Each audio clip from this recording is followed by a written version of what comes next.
All right, everybody, we are live. It is the Working Fans Podcast. I'm the man they call Dave.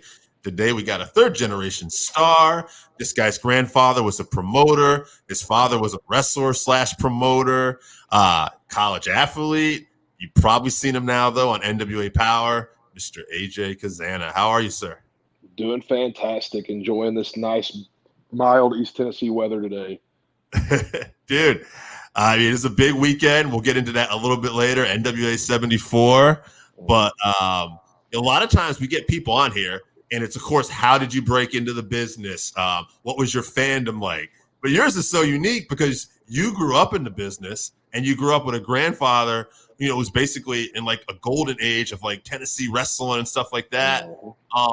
So what was kind of like that? What was it like growing up in a wrestling family? Well, actually, so it was my great grandfather. So it goes Oh, back even further. Technically, I could be a fourth generation worker, wrestler. My grandmother took tickets.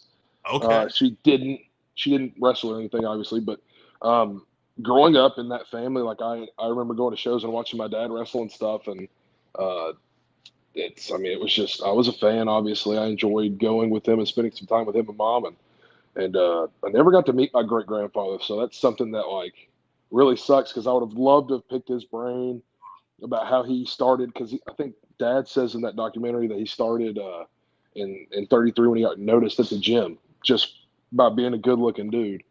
But I actually was never really a fan of wrestling after the age of like 9 up until probably about 16, 17. I got back into it. Never had the intentions to wrestle or anything, believe it or not. And it just kind of happened accidentally. So, Yeah, and the documentary you referenced was the Cazana Legacy: A Century of Professional Wrestling in East Tennessee. It's on your YouTube page, which we'll mhm. plug it in, which was awesome. And yeah, you talked about that. You grew up. I want to say you were 4 years old, watching your dad get beat up in a match. You wanted to go save him, and maybe Mr. Fuji pulled you aside or something. But Oh yeah, okay. which always blows my mind at how big of a star Mr. Fuji was, and the fact that he was sitting with me and my mom at a wrestling show watching Dad wrestle, and he worked in Knoxville at a movie theater for years until he passed away. So yeah, Mr. Fuji kind of grabbed me and said, "No, your daddy's okay, son. Just relax." Um, but no, it was all an accident, believe it or not. Dad asked me to do something at his retirement show. Me and my brother got into it, and it kind of just I got bit by the bug when the adrenaline and the excitement. And I think I said this in that documentary. I say this to everybody that asks: is the excitement of walking through the curtain for a match, especially a big match, a big moment, is as exciting, if not more exciting, than running through the Power T was at Tennessee Mm, in front of 96,000 people. wow. So Now, being a college athlete, performing on such a big stage like that too, though, did you feel like that helped you with your transition? Being out there in front of people. absolutely not, because I didn't have the opportunity to play at UT due to some injuries that kind of just you know plagued me, and I was like, nah, maybe football's not it. So Mm. actually, I don't. Yeah, no, playing football just I think it helped with the training. Yeah, It helped with because the desire to be great and to be the best that I can be, even if on a scale of 1 to 10, the best that I can actually be is only like a 5. Then I'm going to push my limits till I get there. But I just want to improve constantly and be the best wrestler, just like I wanted to improve and be the best football player. And it's a competitor's like hunger and a competitor's edge that you get playing sports that does translate into training and all that goodness in wrestling. now, you said you didn't get to meet your great grandfather, but what about your grandfather? How was your relationship with your grandfather growing up? Um, he passed away when I was 9, and then my other one passed away more recently. About God, it's been 4 or 5 years now. But I mean, both of them were incredible. Mhm. Um, my dad's dad, never got to watch me play football at a high level. Never got to watch me wrestle. Same thing with my papa. Like, never got to watch me wrestle. But I mean, our relationships were top notch, and those are two men that I know I can look up to, even with them not being here. And pull bits and chunks out of their lives that I could be like, okay, well, here's what a real man's supposed to do, or here's what a man should do in this situation. And Because in the world of professional wrestling and the world as a whole, Right. you're always going to be faced with situations that you may not want to be in, and having really good men like my grandfathers and a lot of my uncles and my dad, like it's a lot easier to face the world and to face challenges in business and relationships and worldly stuff with those male role models in your life. Absolutely. Yeah. I mean, I think that's a life lesson, right? Anybody, Mhm. having good people around you in general, is only going to help you out. Well, I'm a big proponent of surrounding yourself with the people that have similar goals as you. So again, like we were talking beforehand, like my roommate's Gustavo Aguilar. We both want to be the best professional wrestlers in the world. So we're pushing each other daily, working out, all that good stuff to be the best that we both can be. Silas Mason, Devin Dixon, like Plunkett, like all these guys that I surround myself with, Babel Jake, like the guys that are in my inner circle, if you will, like we all want to be the greatest professional wrestlers that we can be. And I'm a huge proponent of like just surrounding yourselves with people that want to help elevate you and that understand the drive and the hunger that you have for it. What's interesting too is that we're at a time period in wrestling in general right now where it's granted, when you talk about the WWE, they were always the entertainment, right? And other wrestling, there's always going to be an entertainment aspect of pro wrestling. But now more than ever, it seems like, especially with the NWA, but even on a stale WWE with a guy like Hunter in charge there, it seems like pro wrestling is becoming like the marquee again for everybody. And this seems like a great opportunity and a great time if you're hungry to make it in this. Be tough with the WWE's NIL deal, but I do believe that if you separate yourself, and I've told people this, like I don't think I've got a future with the WWE immediately.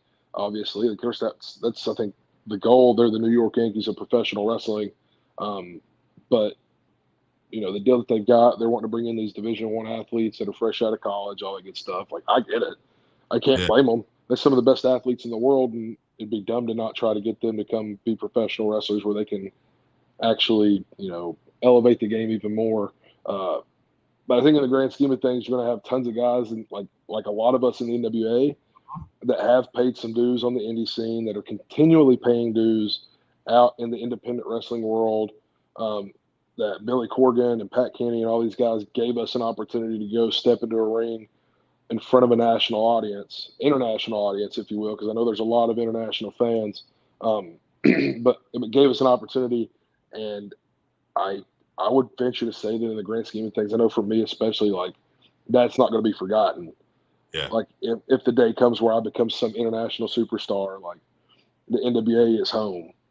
The NWA is where I feel like I fit in, and the locker room, especially in the family environment, makes it hard to ever contemplate leaving. And I mean, it's great to be a part of something on the ground up too and build it.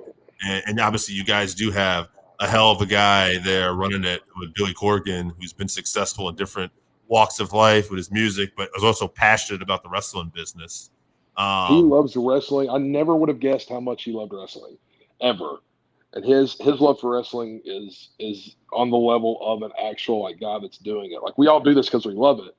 If you don't, then you're extra crazy because it's not good for your body. But like we all do this because we enjoy it.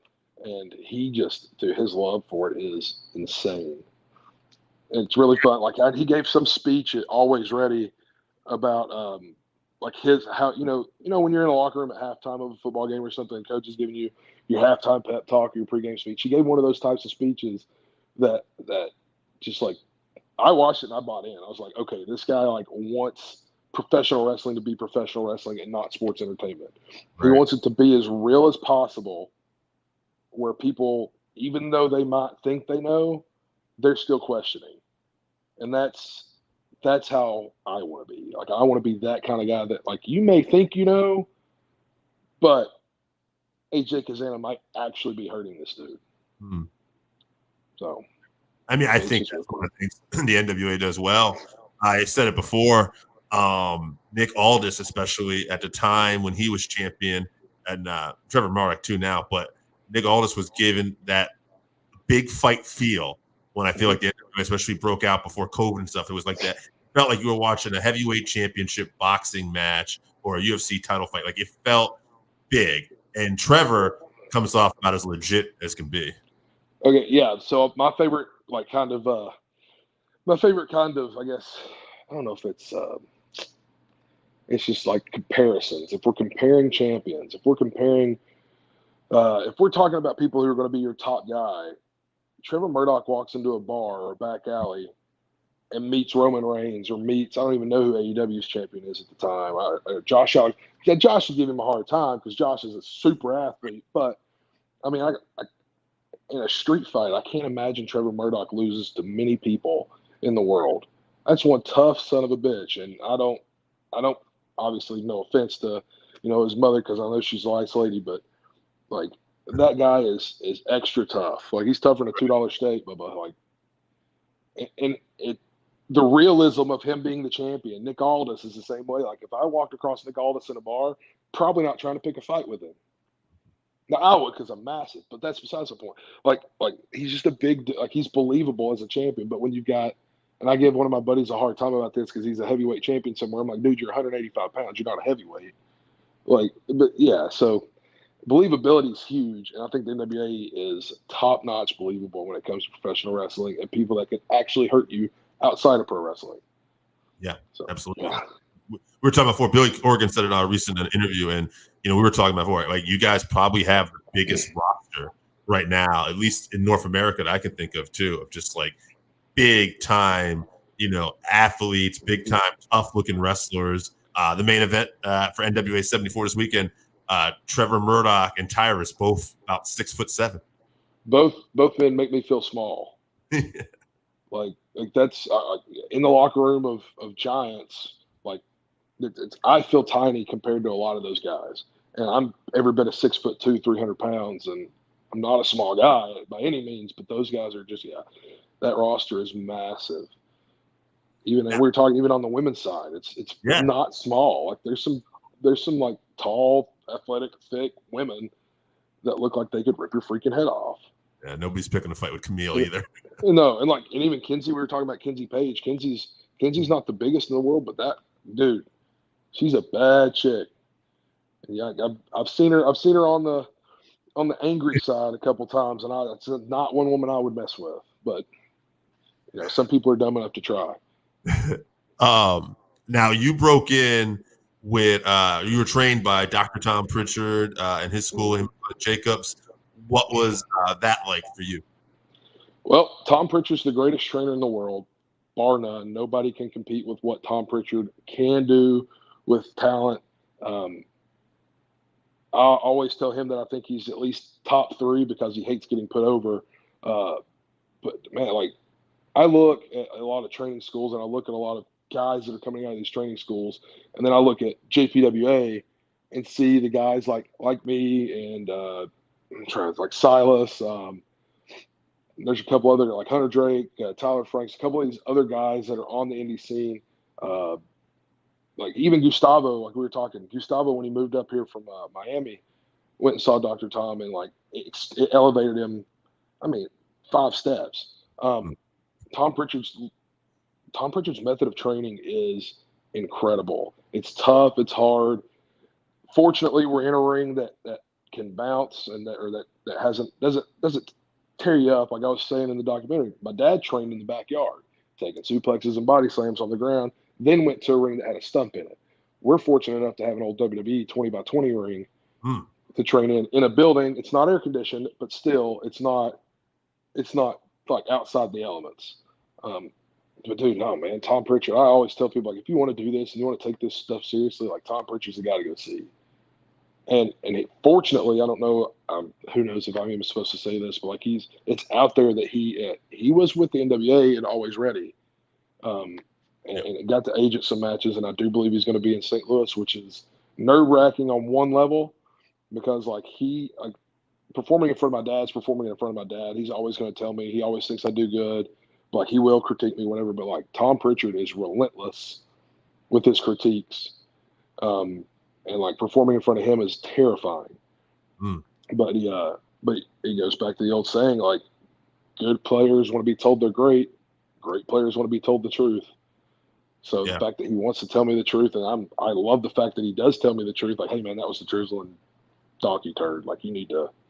Needs a big thing. Blah blah. And then, yeah, but JPWA is the place to go. Like, we elevated ourselves so quickly.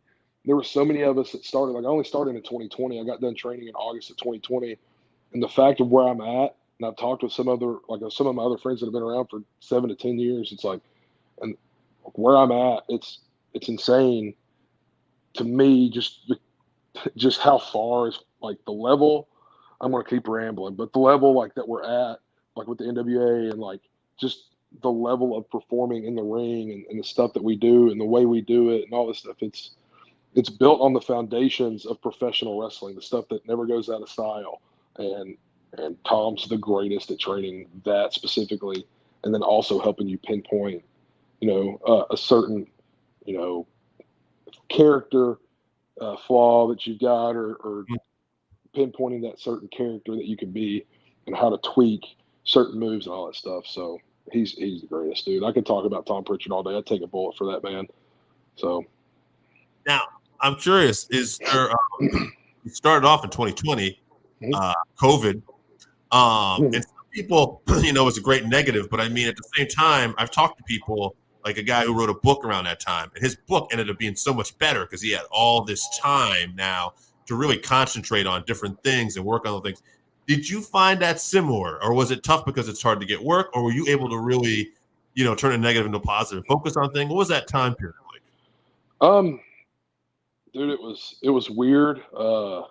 Like, training was weird, wearing masks while training, being super cautious about what we were doing because it was all still new. Right. And just because we didn't want to miss out on 2 weeks of training. If one person got it, we would have had to close the school for 2 weeks. So we were all real careful about going out and doing anything or going to eat. I mean, realistically, man, like after we graduated, we were blessed to graduate and in person at show up here in Sevierville. Blessed to have like a battle royal up here, like after everything started calming down, and man, like it. I mean, I enjoyed COVID because of like at work when I was working at a credit union at the time. Like I got to kind of like engulf myself in wrestling and football at the time because I coach football as well. So I got to engulf myself in those things, and I just felt like I got significantly better mentally, especially at both of those things because of how much time I was putting forth to it. Finding work actually wasn't that hard for wrestling. I was in a tag team, and we were going everywhere. My tag team partner got us booked. We were booked 2-3 days a week, traveling from Knoxville to North Carolina to Kentucky, West Virginia, Georgia. Like, we were all over the place, and like wrestling just as much as possible so I could figure out how to not be terrible in the ring. Like in my first year, I had over 200 matches. So that was, it was a ton. During COVID area, that's crazy. So that you were busy, right? Like, right? We Yeah, were all over the place. That's incredible. What are some of the things? Curious, because I see you and I talk to you, and I mean this. This is important. You come off very authentic. Like, you are who you are. So when we talk about a little bit of that entertainment aspect too, when you're working on like who you want to present as a character, promote yourself, do you look for different things, like maybe in the past at some older wrestling stuff? Do you look at stuff going on, or do you look at stuff maybe even outside of wrestling sometimes? As far as like my character, dude, I'm authentic. I want to be the most authentic professional wrestler in the world. Size, the strength, the speed, the actual wrestling ability is all great. I do pick up a lot from like older tapes. There's an app on Roku called Wrestling, RASSLIN, and like when I'm bored, I'll sit at home. Gustavo hates it, but I'll sit at home. I'll just flip it on, and it'll just play loops of like old wrestling, and you don't get to pick. You just watch. So it could be Japanese women's wrestling from the early 2000s. It could be a match for a while. It was like 1950s, like when they first started televising this stuff. Like matches from New York where the announcer has no idea what's going on. I take a lot of influence from the '80s, especially the Four Horsemen, the Stan Hansens, the DiBiase's, the Dr. Deaths, the Freebirds are great. I love the Freebirds. Just those guys in a time period where like you didn't play professional wrestler, you were a professional wrestler. And I know Silas, we talk about this all the time. It's like in a world right now where people are cosplaying and they're dressing up and they want to play pro wrestler, like they get to go home and take off their pro wrestling hat. They get to go home and take off their face paint. They get to take off their boots at the end of the day. But like I'm me everywhere I go. When my real job, I'm me. I'm the same guy that AJ Cazana is in the ring. When I'm cutting a promo, when we're on interviews here, we were talking beforehand. Like I don't know any different. And an authenticity is what sells. Like let me sell myself as an authentic, because that way I don't have to put on a front all the time. I'd rather just be me. So like in a world where people want to cosplay pro wrestlers, I am a pro wrestler.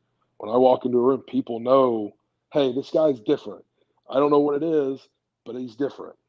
But yeah, no, tons of, so like I pull from like Harley Race, those guys that were the embodiment of professional wrestling. Like when they walk into a room, you knew something was up. This guy's weird.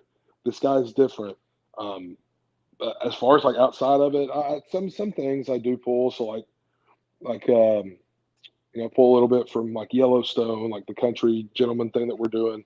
I am country, so that does help. But Right. like I'm not that country, you know what I mean? So I'm trying to see if there's anything with like the ranching, the Western stuff, and trying to pull some stuff out of there just to see if there's anything. Because I'm more, East Tennessee, Southern wrestling country, not let me go ride on the back of a horse and wrangle cattle for my whole entire life.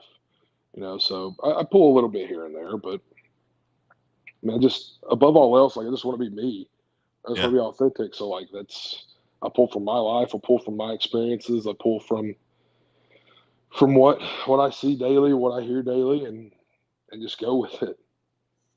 For you personally, then, growing up in a wrestling family, having awesome training with a guy like Dr. Tom, what have been some of the more challenging aspects of this business for you? People thinking I'm way far ahead of where I am. People thinking that I've been around for 7 to 10 years, and realistically, I'm still greener than baby turds. Like I'm still new to this. Like I'm still learning. That's the biggest challenge that I face is that I do carry myself with. There's a lot of guys a lot of younger guys at AML that like will mess with me because I kind of have this like veteran mentality in a locker room, like where I see what veterans are doing, and I recreate that within myself, the way I carry myself, the way I do stuff. So it's because I am an old soul, I guess, but yeah, that's my biggest challenge is people just thinking that I'm so far ahead of where I am.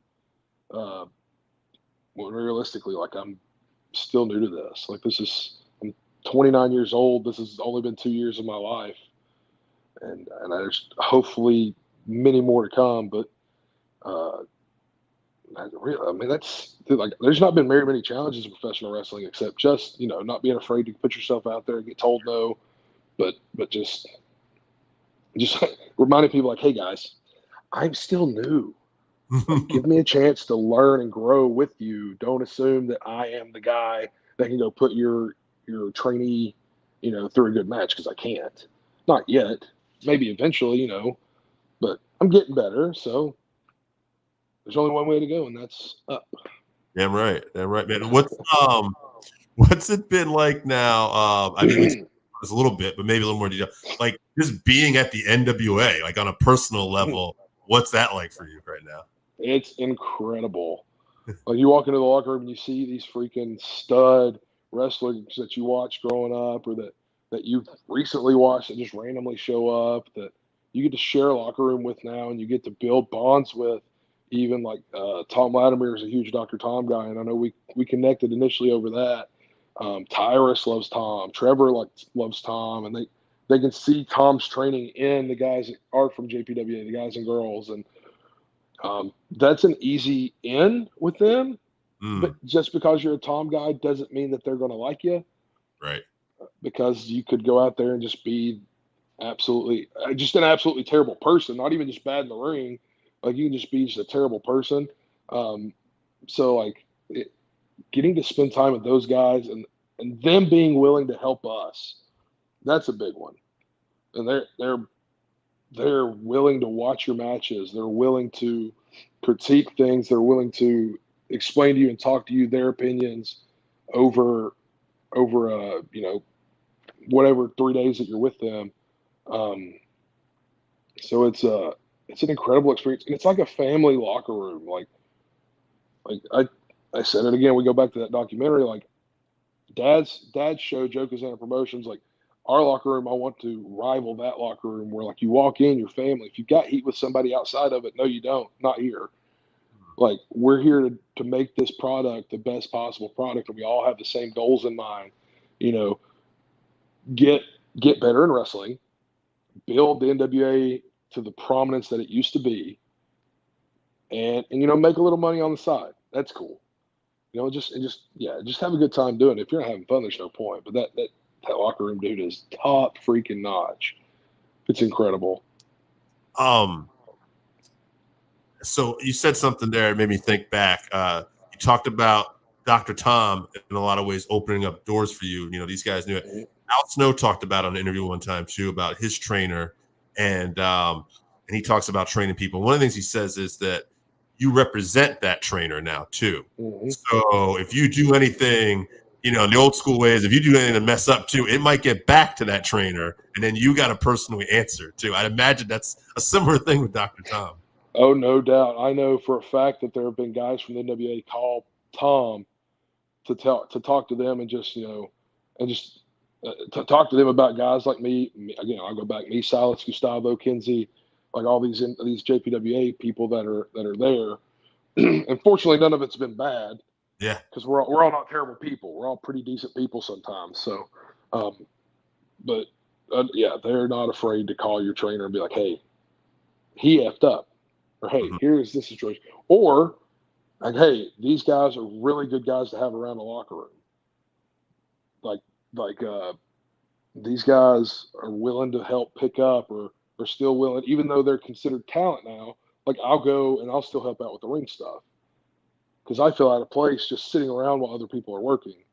But I'll go help out with the ring stuff if I don't have any pre-tapes or anything to do, or I'll try my best to figure out something to help everybody out. Like if we can help people, like clean up after each other, leave it better than you found it. So, it definitely does get back to Tom. Sometimes, mostly good stuff. I'm sure there have been a few things where it's been like, hey, maybe if you just teach him how to do this when he comes in there and work, then he'll be okay. But I think you touched on something there for anybody tuning in and watching this, like a life lesson too. Not just in pro wrestling. Hey, be a good person is going to help out so much in any endeavor that you decide to do. And B, the other thing, when you talk about helping with the ring, don't just stand idly by a lot of times. If you can do something, the effort is mostly going to be appreciated a lot of times. See, I got my start with the NWA as part of the ring crew. Silas got his start with the NWA as security at Always Ready. Gustavo, ring crew, Crockett Cup. Never forget, like, we all started helping out and making connections with the group of guys. Mark Rowland and all those guys, like Crimson was ahead of it.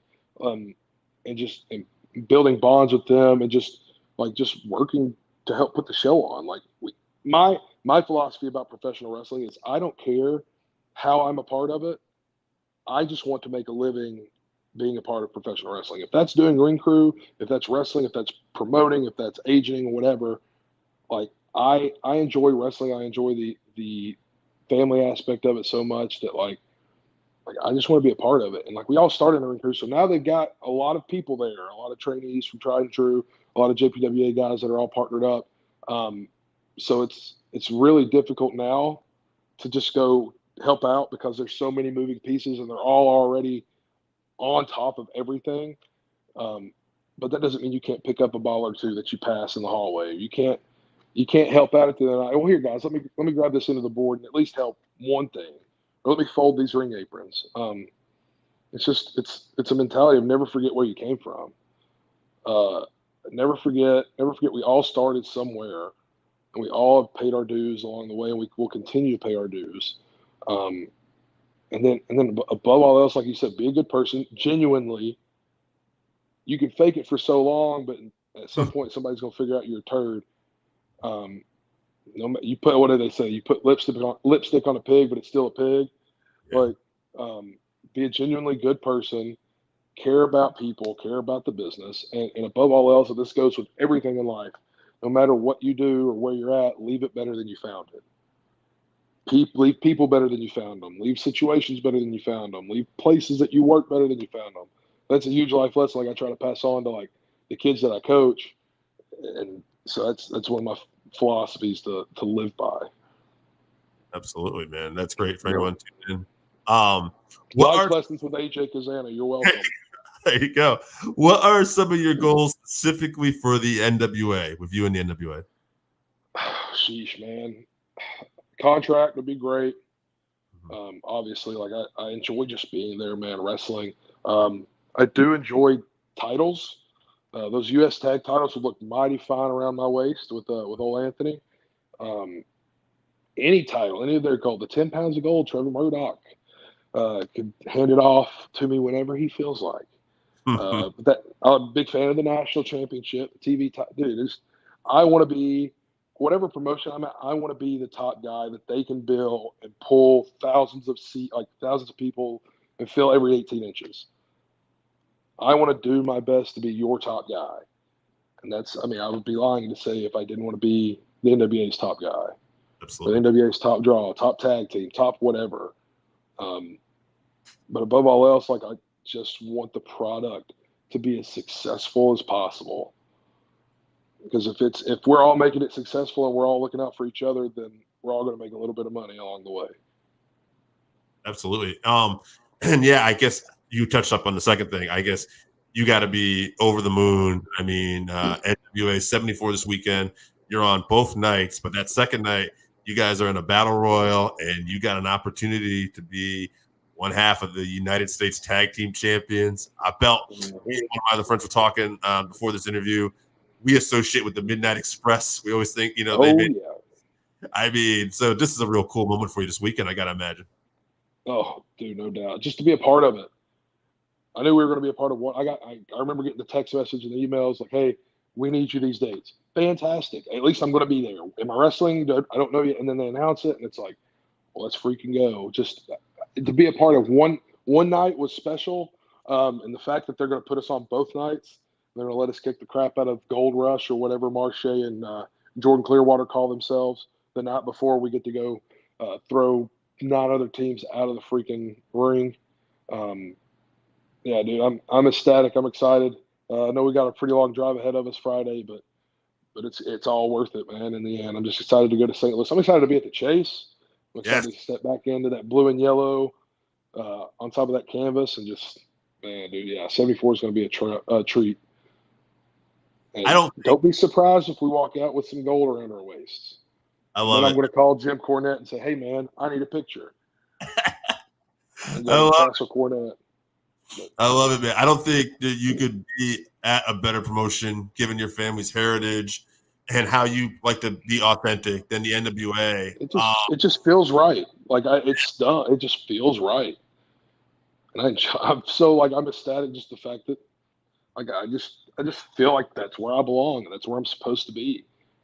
And like we were talking earlier, like being on the ground floor of something. I think it's been 4 years since Corgan, Mhm. Mr. Corgan, uh, bought the NWA and started like promoting again. And I remember seeing it early and being like, I mean, I like where his head's at, and then just watching his progressions and like, yeah, I mean, to be on the ground floor, I'd love to see this go international, and I don't think we're ever going to compete on the biggest of scales. Like I don't think we'll ever, sell out. Not in my wrestling career, maybe because I know it's going to take a while. Um, because we want to. It's like if you've got a good foundation.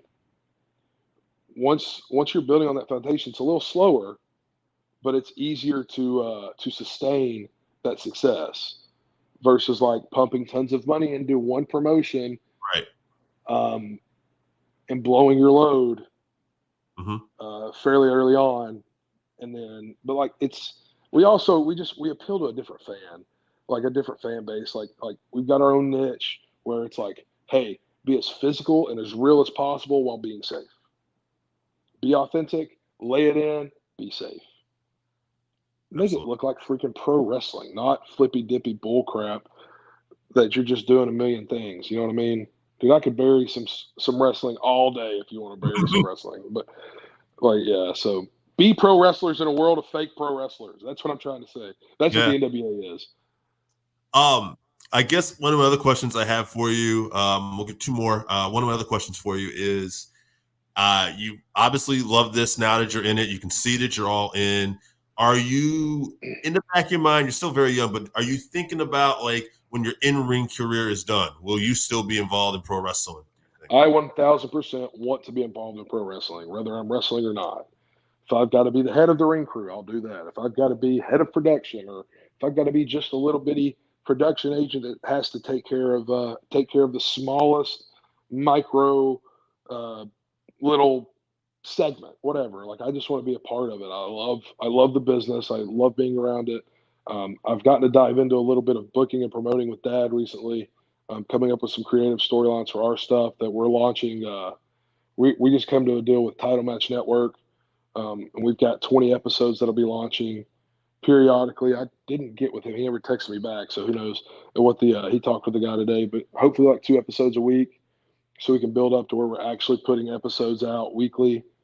But like, I've gotten an opportunity to be a part of that. And I love the pro wrestling world. It's weird. It's strange. It can be a terrible place at times, but it's an escape from reality. And if I can live in that escape from reality and have to just dabble my toe or dip my toe in reality every once in a while to pay bills, then or to I guess that is the reality check. It's like, hey, here's 12 bills that you have to pay. That would be the reality check. But yeah, dude, I would love to be a part of wrestling, regardless if it's in ring or out of the ring, wherever it's at. And I've made those intentions known with Mr. Corgan and Mr. Kenny and Kyle Davis and Joe Galley and all those guys in the upper. I was like, hey, like, if my position is not in ring, I'm here to do whatever you guys need. So I just love wrestling. It's weird. I don't know. You have to be crazy. Anyone that's, like, watching this podcast or watching it, we're obviously all fans. And I think that's why we all want to either be involved or just love to watch it. So it makes all the sense in the world. Man, I guess my last question is just, do you have anything, whether it's social media, obviously NWA 74 this weekend, TV, Saturday night, Sunday night, people need to check that out. But anything else you want to promote did you have coming up? Well, we've got 74, like you said, this weekend. Live pre-show on YouTube, I think at 6 o'clock. Goes live on Fight at 7 both nights. Fan Fest, if you're in the St. Louis area, is like 2 to 4, I believe, with a 30-minute Q&A session with Billy Corgan at the end. Dude, it's Dad's Joe Cazana Promotions Wild World of Wrestling will be launching on Title Match. My social medias, if you want to go give me a follow, if you want to go watch the Legacy, the Cazana Legacy, 100 years of professional wrestling, because we are about, 2022, 11 years away from 100 years of the Cazana family in professional wrestling. That is on my YouTube. Just search AJ Cazana. You'll see it. It's the big, dumb-looking guy that's got his fist up, where you can see Neyland Stadium behind him. Dad's Joe Cazana Promotions, Wild World of Wrestling. And then my social media is AJ Caz1 on Instagram, AJ Cazana on Twitter, and then it's, I guess, facebook.com/the Rookie of the Century on Facebook, where you just search AJ Cazana, you'll find me. It's there.